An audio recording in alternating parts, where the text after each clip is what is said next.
Sometimes you have to be brave in order to accomplish something, and I suppose my lack of bravery in working on these Aeolian block valves, these original Aeolian block valves, stems from the fact that um I was always on the job uh, when I was working on them, and I really couldn't take the chance of destroying them. So the methods that I used for working on them relied on a method that wouldn't destroy them.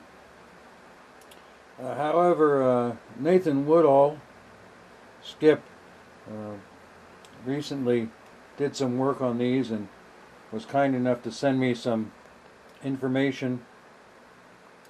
And when he explained how he took these things apart to make them better, I must admit that I was a little dubious.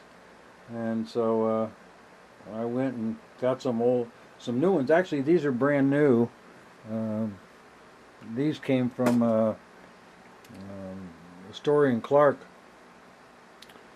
when they bought the remnants uh, of the company.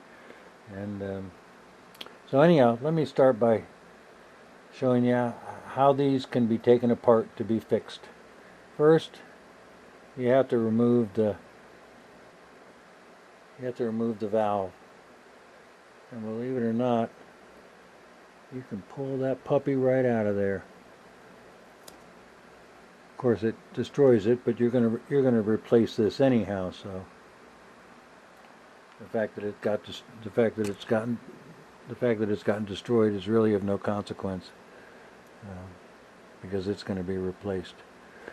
And then you can, I'll show you in a subsequent video, I'll show you how you can get this pin out of here and whatnot. But you can see that you can pull this out. And you can also see how this neoprene is decayed. It's just falling apart. That's one of the problems with those, is that as they got older, they dried out, and they would no longer make a good seal. So got a lot of leakage in the valves.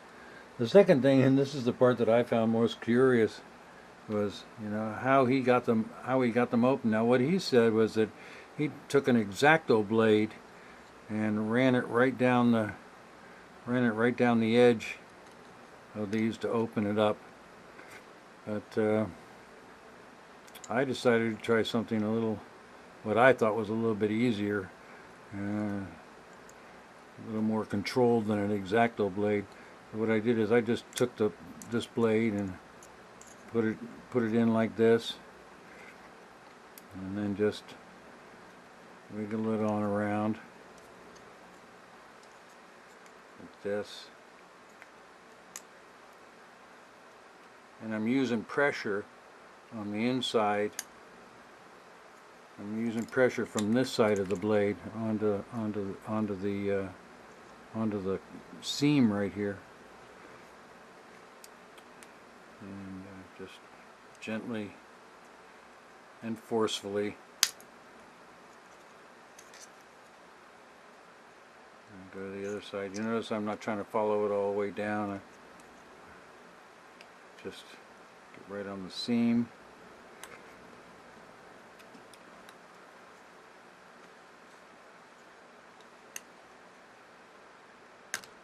There we go.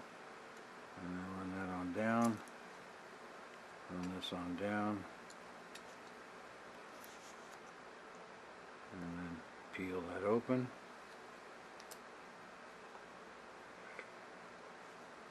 This one's the harder of the two, because of course you've got the sealer all the way around here.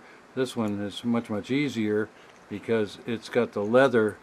It's got the leather here, and what's going to happen is that the leather is going to split.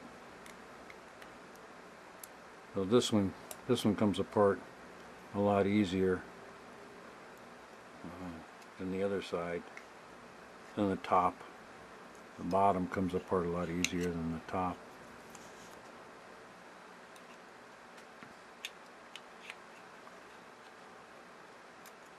Trying to stay in frame here. That's why I put that white piece of paper there. Help me stay in frame.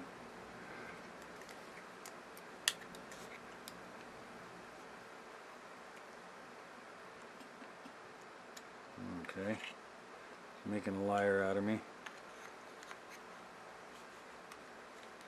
I'll stay in frame there.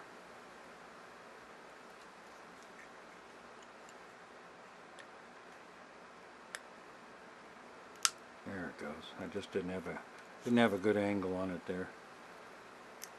Run that down. Run this down.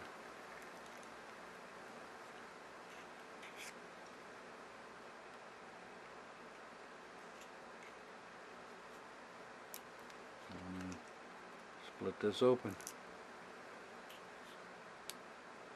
And there you go. You've got it all apart without any breakage. Much to my surprise. Next, what I'm going to do is I've got another one apart already, and what I'm doing is I'm soaking it. I'm trying to find out which solvent is going to